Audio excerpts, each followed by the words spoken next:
way to start your day. Not who is speaking. Again? Examine what is said, not who is speaking. How will you interpret that? Okay. I think the closest to that is don't shoot the messenger. Okay? So listen to the message. Yeah. It is. Yeah. It really is that in life. People look at who. Who? Yeah. Indeed. Yeah. Not what. Very true. Yeah. True. And I think we can take a moment, even as we're talking about serious things, to say that whoever your designer is doing a fantastic job and thank has you you. looking fantastic. You gotta give them Thank the you. This flowers. morning, you. my goodness, they're doing some good work there. So you look great, Martha. You too, thanks. As we get into this conversation, is democracy on trial in East Africa? We're coming off of October, soon after. Many things happened. Tundu Lissu still behind bars. Kizza Besigye still behind bars. 1 year later. 1 year later, actually a year later, just before Christmas last year, still behind bars. Tanzanians say that tomorrow is Super Tuesday, essentially, and that they're going to go back in protest. President Samia Suluhu taking a beating from the international community, but then also from within, it would appear. And folks saying that the same, if not worse, may happen in Kenya. People in Kenya talking about the possibility of things actually going south in the next 1 year. Uganda's going to the polls again. The likelihood of President Yoweri Kaguta Museveni coming back as president is high. Even at 83, the possibility of that is going to happen. That is his age. Okay. He could be more. And we're saying that the democratic space seems to be shrinking in the East Africa region. Is this true? It is more than true. And those three countries were joined at the hip. And therefore, if you see your neighbor's house on fire, know that it could spread to yours. There was a mass murder or mass massacre in Tanzania during the general elections on 29th of October and ongoing. And there's been a purge which is ongoing, that according to sources have seen people with gunshot wounds in hospitals taken away, never to be seen again. After the mass murder, bodies disappeared, including those of Kenyans who are still looking for their loved ones. And reports that they were being shot even inside their houses. It sounded familiar. If you remember the Azimio demonstrations in 2023, you can remember that in Kisumu, it was reported in Nyalenda that the police went, and we saw the images on social media, breaking doors and beating people up in the night. And among those who were killed were two brothers. You remember in the Mathare, Kibera, other low-income areas, informal settlements in Nairobi, people were haunted, and we saw in social media people being shot in their residential areas, not outside demonstrating. So the Tanzanian thing sounded familiar. You remember the Gen Z being shot dead while waving white handkerchiefs, national flags, unarmed protesters. So Kenya does it, and I will call it mass murder in Kenya, because the moment we start counting towards 100, and with falsification of reports, in the mortuary and elsewhere, you cannot know how many, even up to this day. There were rumors of Githurai massacre and of people being put in army trucks. Exactly the same script was reported in Tanzania.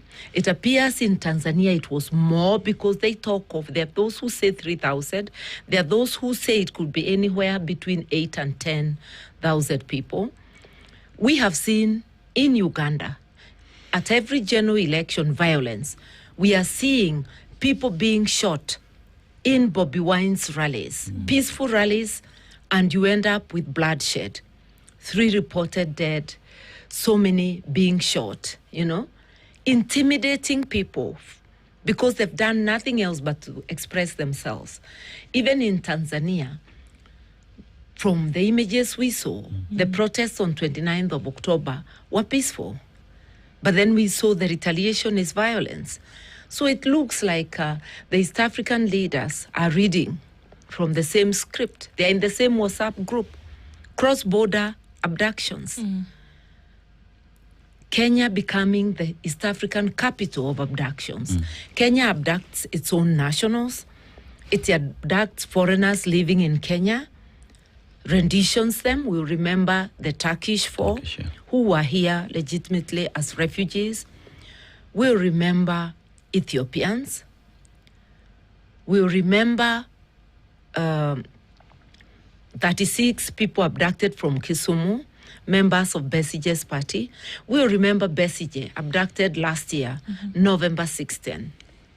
We will remember, I'm forgetting the name, Mwagodi, abducted from Tanzania, rendition to Kenya. We'll remember Boniface Mwangi, Agatha Atuhaire, arrested in Tanzania but dumped. Boniface in Kenya after torture, Agatha in Mutukula, Uganda after torture. Bob Njagi, Nicholas Oyo were the latest, abducted in Uganda. They deny, they swear false affidavits in court, and later release them, and no other than the president of Uganda admits that they had them, and he says they were in the fridge because their country never asked for them. You see? And that is not all. Those are the ones we know. The others we don't know. In Kenya, as we count close to 100 dead in 2023, close to 100 or more dead in 2024, maybe over 30, 50 dead in the protests of this year, which were commemorating the deaths of the Gen Z. We'll remember so many abducted by KWS in Nakuru. We'll remember those dying in police stations. We'll remember Ojwang and many, many others. And we are saying the three states have gone completely rogue. And it looks like they are collaborating. They're reading from the same script. And the citizens of the Jumuya, particularly those three countries, are under attack. Democracy is under attack. And it is by the people who swore by the Constitution to uphold the rights of Kenyans, of East Africans, to defend our respective constitutions and to adhere to the Treaty of East Africa, which also talks of rule of law, and to international law. So in those circumstances, I would urge citizens, it is our duty to stand in solidarity with each other, to push back, to restore the rule of law and constitutionalism in East Africa. So to our brothers in Tanzania who are peacefully coming out tomorrow, in every nation, whether it's written in the constitution or not, it is a fact that sovereignty lies with the people. Anything done is never done in the name of the leaders. It's always in the name of the people. So, to every East African citizen, members of the Jumuya, do remember sovereignty lies with us collectively. And that the Jumuya anthem says, Jumuya yetu tuilinde, tuajibike. So tunalinda Jumuya at your respective country and across the Jumuya. So if there is cross-border abduction, there will be citizens cross-border solidarity. And that's why we were going to observe Tundu Lissu's case. That's why I'm in Uganda defending Besige. Nalinda Jumuya, naajibika. Martha, you speak of a region that is guided by the law, you know, that operates within a treaty that is the law pretty much. But you look at Kenya today and the abduction that is happening. You look at the killings that is happening in Tanzania. Look at even the threat that was given to Larry Madowo by Uganda president. We don't want you Tanzania. here. Uganda, Museveni said, we do not want you here. Stay away. You know, and this is simply because what happened in Tanzania was given to the world for it to see. And you speak about Tanzania, there's this woman who was running and was shot at the back. And one asked the question. She was not harmed. She was just demonstrating. But may I remind you that in Mulolongo during the Azimio demonstrations, a woman holding a baby, Yes. from school was shot. And those behind her thought she had gotten sick. Yeah. And one person trying to reach out to her realized he too could not move. He had been shot in the leg. Yes. So this is the same script. Yeah. People shot in their shops. Same in Tanzania. And one then asks the question, the political leadership of the region have laws that protect the citizens, have treaties that they've signed for the East Africa community. And internationally. But these seem to be just suggestions. They can break them as they wish. Citizens are pushing back. What is the guarantee that we will get out there and not be killed? The only guarantee we have is ourselves standing in solidarity. When East Africa and Africa was under colonial rule, and they had guns, and the citizens did not have, they only had their agency. They later replicated the guns the colonial masters had. And out of sheer resolve, determination, solidarity internally and across Africa, they were able to repulse the colonizer.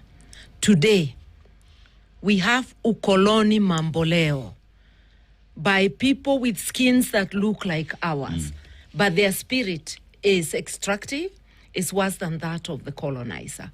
They are fleecing us, they're chasing us away from our land, so that in Kakamega, because gold has been found, the humanity of the people in the areas where the gold is has been forgotten. 3 were killed as they're being pushed off. The law is very clear that there has to be public participation. Yes, the law says the minerals belong to us collectively, but the law also gives us defends our human rights. There is public participation. If you're moving me, to where are you moving me? Kenya has enacted a law on how to manage minerals. Parliament forgot that in order to manage minerals, you may have to move people. There should be an elaborate law saying how compensation is given. But if there is not, we say we are part of the international community and international laws are part of us. There is the UN guidelines on how you move people, whether in relation to national resources or any sort of development. You talk to them, there must be public participation. You give compensation. There must be informed consent when they move. And the compensation is not just about the money you give them. One, that money must be adequate. Remember, they are leaving behind even sentimental things like graves. Right. These are where the ancestors are buried. It happened in Gishogo when I was MP towards the end, when they needed people to move for the Dhiba Dam. We held a meeting and we demanded compensation. And that was the first hefty compensation paid to the people, taking into account the UN guidelines. That was the Kibaki era. I was no longer a minister, but I was able to be a voice for my people. In Kakamega, we have also seen the same thing happening with the standard gauge railway. They didn't have to move people by force because they were paying them handsomely. Why is the same thing not happening in Kakamega? Why aren't people being offered something they cannot reject? Why don't you ensure that they have equivalency in land, in communal things like schools, like water? You've got to replicate those. Those were the considerations we were discussing when my people were moving for the Dhiba Dam. It should be the same. Now we have Senator Karua doing his work as he is supposed to be, and I congratulate him and ask the other leaders, where are you? His people should be treated like human beings. You cannot move people by force. You're spilling blood, and we have not even heard of compensation yet. You are in a hurry. And this gold is not being extracted for Kenya. It's been there for 100 years, so you can wait a little longer. And it's not for us. Because if it is for us, you can't be killing us. It's just like the housing. Look at how the Makongeni people were moved forcefully. The reports are that is so many families, almost 40,000 people. The court orders them to halt. They ignore the court order, and they've completely finished bringing down the houses. So we'll push you out anyway. The same with the people who were living on the riverine when there were floods. And the Kenya government suddenly decides that people have to stay 60 meters away. But 60 meters only in low-income areas. We have houses that are practically on the river in the posh estates in Rwanda, in where, or along the riverine. In Lavington, we even have flats that are almost across the river, huge blocks of flats. They haven't come down, only Mathare, the poor and the defenseless. Continue. Economic apartheid. This is what we're looking at. And it's interesting because these are the rights that are being fought for across board. Yeah. Whether we're looking at Kenya, whether Uganda or Tanzania. Tanzania, they moved the Maasai to give it to people, to international consortiums. And the Maasai were resisting, but they were forcefully moved. Okay. Uganda, about moving people, that one I do not have any case in mind. But at least Kenya and Tanzania are guilty of economic apartheid. Whereby we are saying that these are, cousins in this holy trinity in terms of the behavior across board. Yeah. It's interesting because there have been sentiment, Martha, and I'm interested to hear what your opinion and perhaps way forward through is this, that there have been sentiment that each country ought to mind their own business when it comes to things that ought to be done. There are senators in Kenya today, there are members of the East African Legislative Assembly who said, you know what, if there are issues going on in those other countries, then we should leave those countries to mind their issues. President Samia Suluhu went on to say something as serious as, we've messed up things in your own country. Don't come and do the same here in Tanzania. So there is it's not just a feeling, it's an outward expression that everybody ought to mind their own business. How ignorant can leaders be? Whether members of the East Africa Legislative Assembly, whether a sitting president. How do you display your ignorance in public?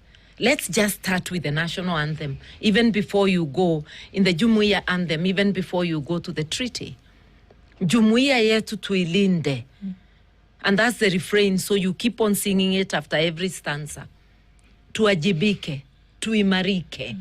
We have come together so that we do things together, so that we leverage on our numbers, so that we leverage on good practices across, so that we can be able. The Jumuya was not made for leaders to maintain themselves in power. So when President Yoweri Museveni says they should form a federation army, before they form a federation army, and I tweeted that way, can we first have free movement of people and goods? I remember when I was a child, when I was a small girl, school going and knowing things, in my mother's shop, we used to receive money from all three East African countries. From Uganda, from Tanzania, people could buy because our currencies were equivalent. And we had the East Africa community then. Movement of people was totally unrestricted. But in these days of bad governance, although we have an East African treaty which is about people, about trade with each other, movement of goods, people, services, therefore I should be able to practice law in all three countries. Other than Kenya that freely admits advocates from Uganda and Tanzania, in the other two countries, it's so difficult. You saw how I was mistreated when I applied to represent Besigye. I was called names and my application thrown out. It took a combined effort of the Kenya Law Society, East Africa Law Society, Uganda Law Society, and civil society in Uganda demonstrating for me to be let in. And the heaviest voice was the Kenya Law Society, thanks to Faith, leadership of Faith Odhiambo. They told Uganda, we are going to send home you have 500 advocates practicing here. It is not because those advocates were at fault, but it's about reciprocity. I think that's the heaviest that made them relax. Right. And now I'm able to go to court there. So what our leadership is doing is ignoring all aspects of Jumuya. It's no longer about the people. It's about these 3 states gone rogue. It's about supporting each other in oppressing the people. Nothing else. Look at Dr. William Ruto donning a yellow suit, which is the color of his party, and which is Museveni's color of his party. The symbolism was not lost. Going to a Museveni function, because they went to launch the DevKey, yes. whatever. We don't know what interest the two of them have in it.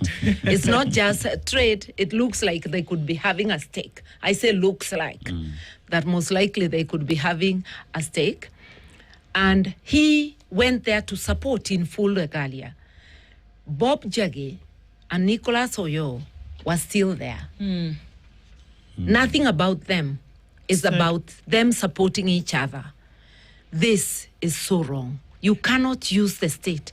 Use the facility which the people gave you, and you swore to defend the Constitution, which means also defending and upholding best interests of the people. These are 3 rogue states. Martha, this paints a sad picture of leaders who are hell-bent on doing everything within their power to remain at the helm of the seat.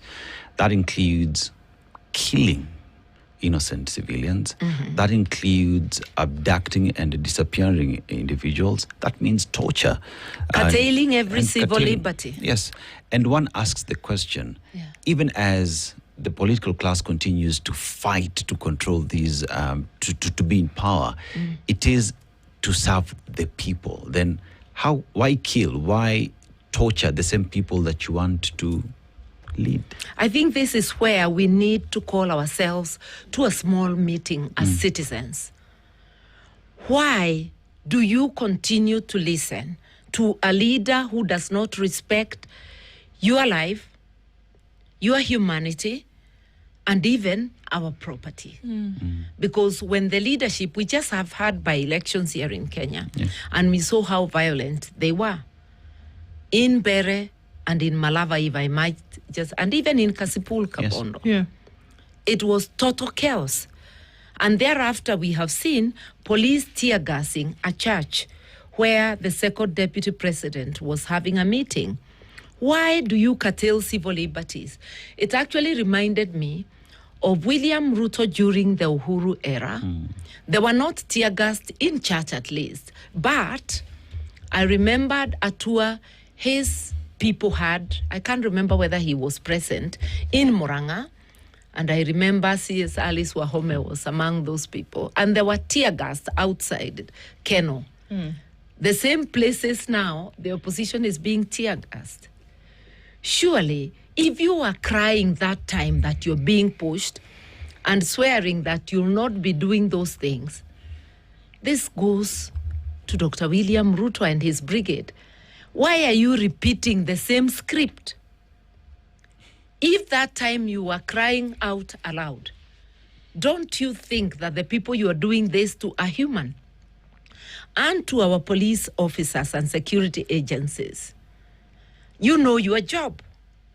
Your job is to police, is to ensure there is security for everyone. Why do you create insecurity for the opposition and for the citizens?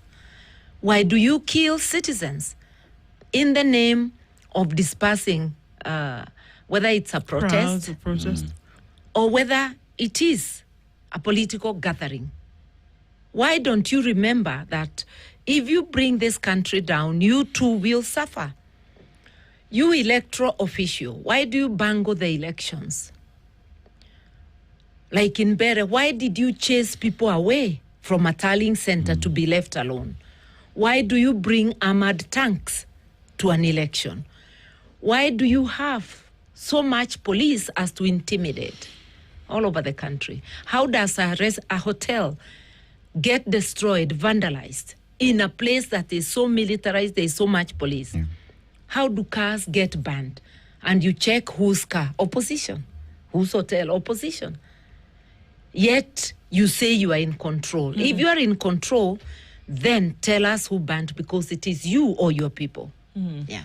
What should be the picture that's painted, and this falls right at the Ministry of Foreign Affairs, what should be the picture that's painted of Kenya? You imagine that if any one of your citizens is tied up in something, that there would be an immediate response to that, whether it was outward expression or,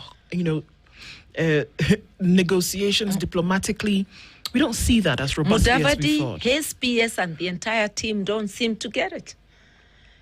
You are national, whether you like them or not, are the ones paying your salary. That comfortable office you sit on, that title is our title. So anybody who gets into trouble in another country is your business. And they seem to know that, because they went to negotiate for the woman who was it Malaysia? Where was it? Oh, on drugs? Yes. Yeah, actually, it was in Nepal, was it? No, I'm sorry. I'll get that right. Vietnam. It was Vietnam, yes. And then they also went to negotiate in the Arab world for our son who was on the death in Saudi Arabia, yeah. That way, they did it the right way. Even if your citizen is wrong, you should even say, bring him, we jail him here. This is his home. We are talking of citizens who are not in the wrong. They have just gone, Bob Jaggi and Nicholas Oyo were exercising their rights as East Africans, visiting their brother, same way Ruto visited his brother Museveni. So why do you put them in? Don't you want other people to have friends the way you have? Why should we be deported? Because we have gone to observe a public trial. Because by the law of Tanzania, a criminal trial is a public trial. Yeah. So why shouldn't we visit to observe? Why should it hurt them? Cooperation among citizens, they should be getting very happy about it, just the way they cooperate as leaders. Right. So we are looking at leadership that has completely disregarded the constitution of their respective countries and their laws, disregarded the East Africa Constitutive Act, and they are operating outside of the law. That's why I call them rogue states. I don't want to go beyond that. I want to leave it there. I don't want to be personal. This paints a picture of a strong man who's really afraid. A strong woman who's really, really afraid of the citizenry who are woke, who know their rights, and who are demanding justice. Because you look at the statements that followed thereafter when Boniface Mwangi was arrested and tortured in Tanzania. And the first statement that we had from, again, Cabinet Secretary for Foreign Affairs is that they are exporting bad manners. And this was repeated even in National Assembly. And even asking the leadership in Tanzania, wafinye kabisa uwarudishe huko, And you look at, again, what is happening in Uganda. Citizens coming up, demanding their right to vote, that democracy is a reality. Again, they are beat up, they are shot at, and the same is replicated in Kenya. Speaks of a leadership that is really afraid that its citizenry finally can stand up and demand justice, you reckon? Indeed, you got it completely right. That these people, the leadership in East Africa, in Kenya, Uganda, and Tanzania, are scared of the very citizens. And they want to behave like there are no rights, and they're telling people, you talk, we come for you. That's what they've been doing to the Gen Z. In fact, I want to remember that a year later, the Mlolongo 4, 2 turned up dead. And I apologize because I didn't remind myself of their names, because we must give people their names. They must not remain faceless. 2 have not been seen. Till today. What hope do we have? What proof of life? The fact that the 2 turned up dead in mortuaries when the court was about to put the leadership of the police on the dock, when their colleagues who were alive were being dumped in various places in Kenya, 2 turned up dead in mortuaries. So the authorities must tell us where the other 2 are. we must remember that our courts also stand indicted. Not all of them. Some of them are doing very well. Why would a court keep the case of people who are missing for a year? These cases were filed December last year. What is the leadership of the judiciary doing about this? What are we telling the state, when cases of habeas corpus are not heard a whole year? Why do we believe statements we know, any reasonable person would think are false? Because how come people pop up either on the day or just at the night before the police seniors are going to be put on the dock? What is the reasonable deduction? And those questions must be asked. And even we ask them in court. Yeah. And even as we do that, we're looking at an election vortex in the country at the moment. Tanzania just came out of it. Uganda's going into it. And in another year, Kenya will be going into it. I mean, we're likely to see heavy electioneering and campaigning come 2026, just in a few weeks going forward. And we've come off of a by-election, which for all intents and purposes in Kenya you would think it was a general election. And there were many things that were seen.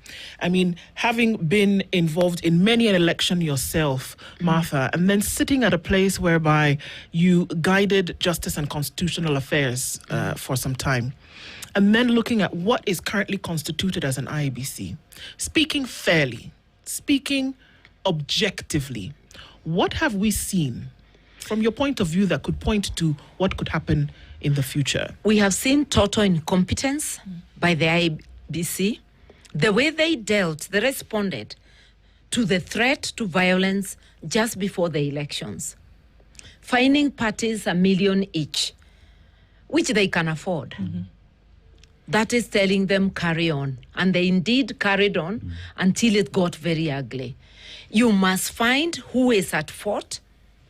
The moment they'll bar a candidate rightly, or a party, find both the candidate and the party and warn them that next time is exclusion from the elections. They have teeth, they refuse to bite. On election day, the police who are in the precincts of polling stations are under the returning officer or presiding officer of that polling station. So when violence happens and agents are either blocked or candidates are blocked from coming to see what is happening, the IBC is complicit. And that is why, Mr. Ekathon, we are calling you and your team incompetent. We didn't see you using the tools at hand.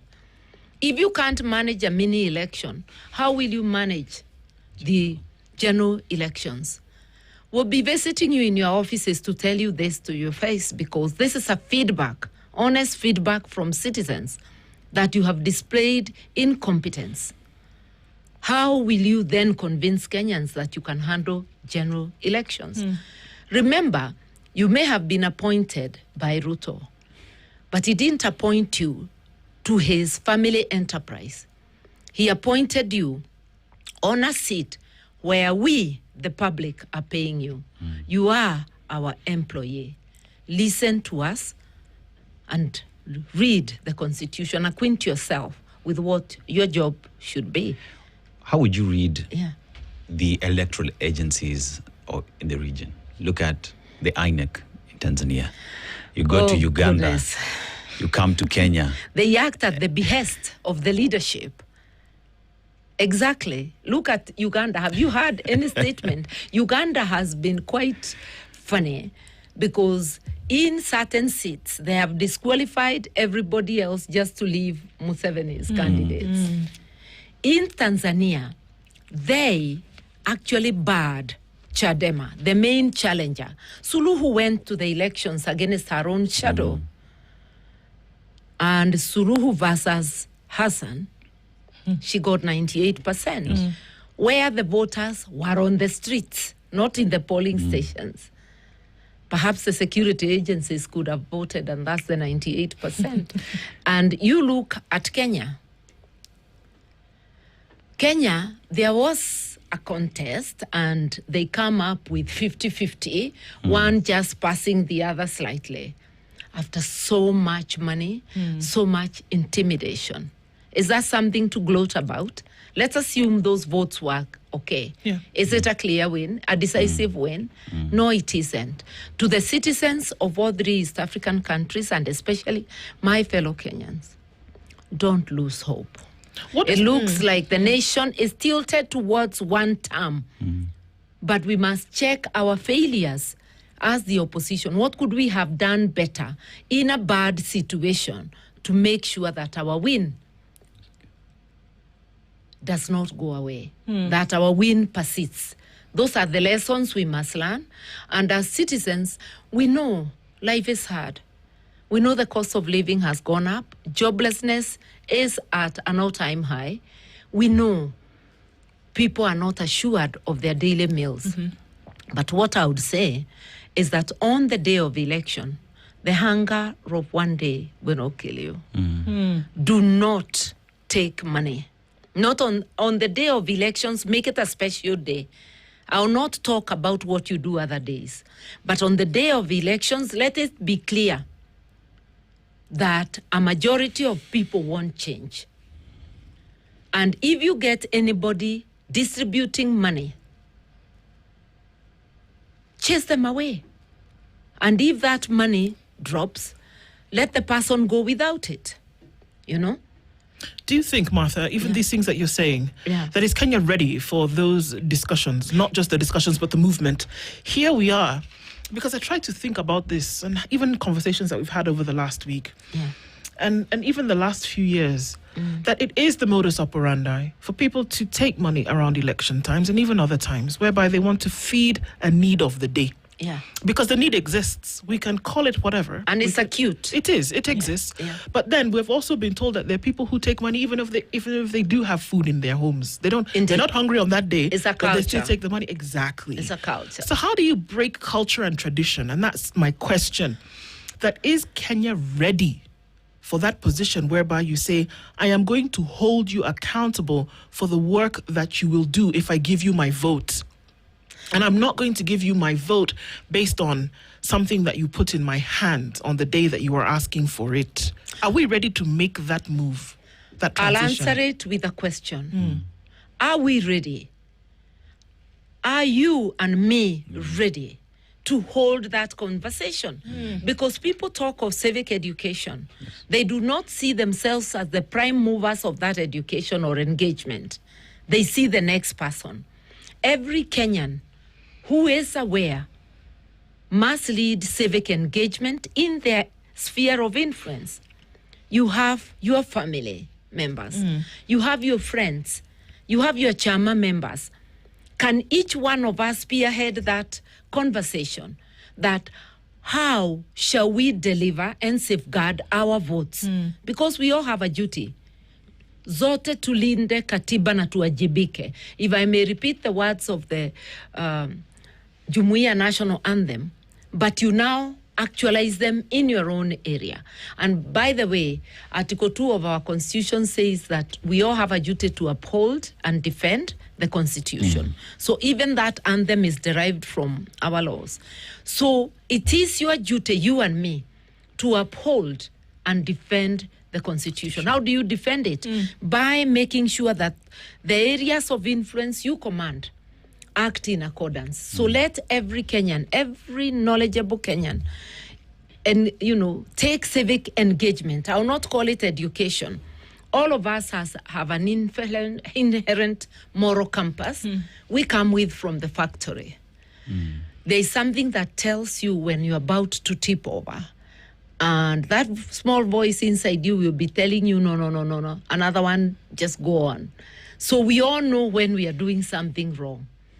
So know that when you help violate the Electoral Code, whether you are a clerk, a presiding officer, or a returning officer, you are messing your own country.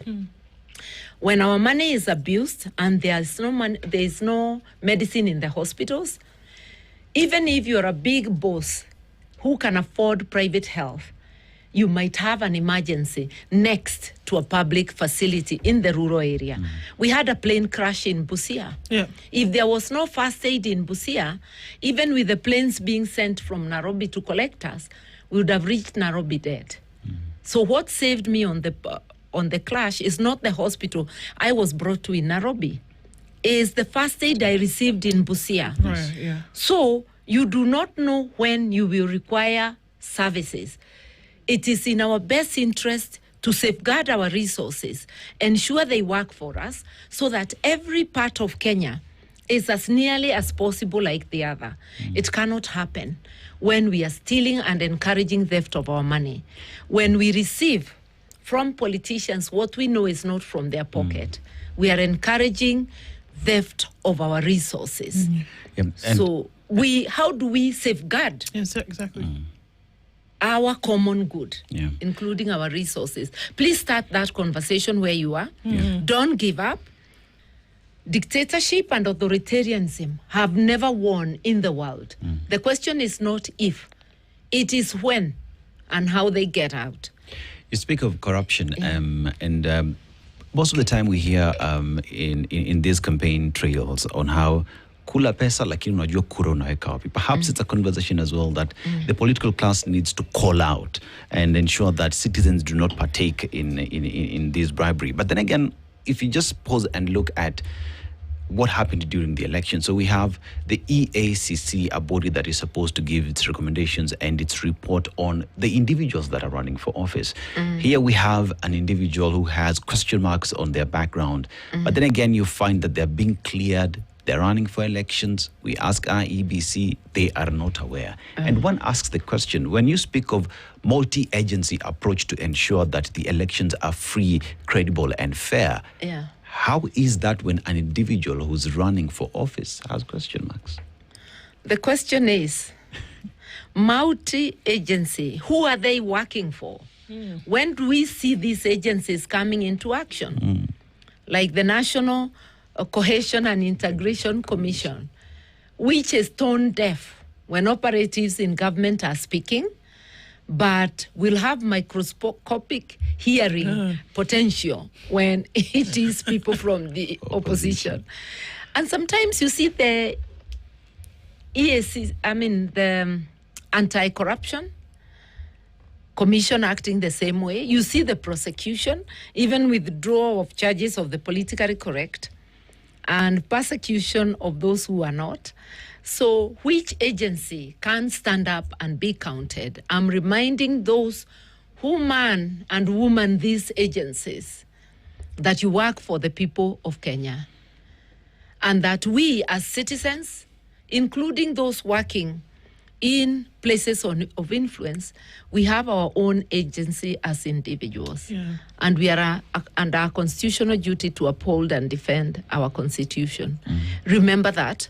And remember, if you foul, it will come back to you. We have a saying in my language, you do good unto yourself. You do bad, you do it unto yourself. So that hospital, whose money you have presided over theft and corruption, you may yourself die of an emergency in that hospital, away from your comfort zone. If not you, it will be somebody dear to you. Those roads we are refusing to do because of corruption, or we are unable to do because of corruption. You might yourself be a victim of a road accident. We all live in Kenya. Our fate is intertwined. It is in our best interests to safeguard our resources, because when the public services are good, all of us can partake. And those who have an option will then have more than one option. You will have your preferred option. But if it fails, you still can enjoy the public. The same with education. Because we are then, when we don't give quality services, the access is removed from a majority who are not able to go to the alternative. Sure. So why can't we do something for our country? To those in leadership, you go to stash our money in Dubai and other places. Dubai, it is the leadership who delivered to have a Dubai like the one you see. It was just a desert the other day, which nobody would have loved to go to. Now it's a preferred destination. Those countries in Europe where you're hiding your money, there were countries in the last century where people were dying of disease and hunger. The most famous being the potato famine in England. Yeah. And they had all manner of pestilence because they were unhygienic. Look at where they are. Their nationals sat together, the leadership, rolled up their sleeves and said, for God and my country, we'll do this. They didn't think about getting rich. They thought about the country collectively moving forward. That is servant leadership. When shall those in leadership remember that they're there to serve, not to lie in their pockets, not to lead comfortable lives? And if they don't remember this? We remove them. That's why we are having this conversation, that it is your duty, my duty. Let us get ready to help ourselves. In the People's Liberation Party, we say unite, liberate. We recognize unity of purpose, solidarity is completely necessary. It's not an option. It is an imperative so that we can liberate yourself. No one person will liberate this country. It is us together. So can we act together deliberately? The way we did in 2002, we voted, we guarded the vote. Do not agree to be deceived by anybody in authority that when you vote, you go home. Indeed. Stay around the polling station. You cannot stay inside the classroom, but you can stay 20 meters, meaning you are still within the school, so that they know the people are there to watch their vote. And let us aggregate the votes as soon as they are known. Do not wait for the returning officer in the constituency office. Aggregate the vote and shout your vote. Let's stop them from manipulating. It's manipulated during tallying. Because in Kenya, voting has been done. It is the tallying that is the problem. It is the bribery that is the problem. It is the denial of access to agents. These are the things we are going to sit across the table with those, however much we think they are not suitable. We must build their capacity just in case that they're the ones who will be there. So Electoral and team, I'll be knocking on your door soon so that we can have civic engagement. I bet you cannot educate or give civic engagement, good and healthy civic engagement to Kenyans when you yourself are not empowered. The next footsteps you hear is me arriving in your office. She said it. And she's the party leader of the People's Liberation Party, Martha Karua, and many things that we've been able to go through this morning.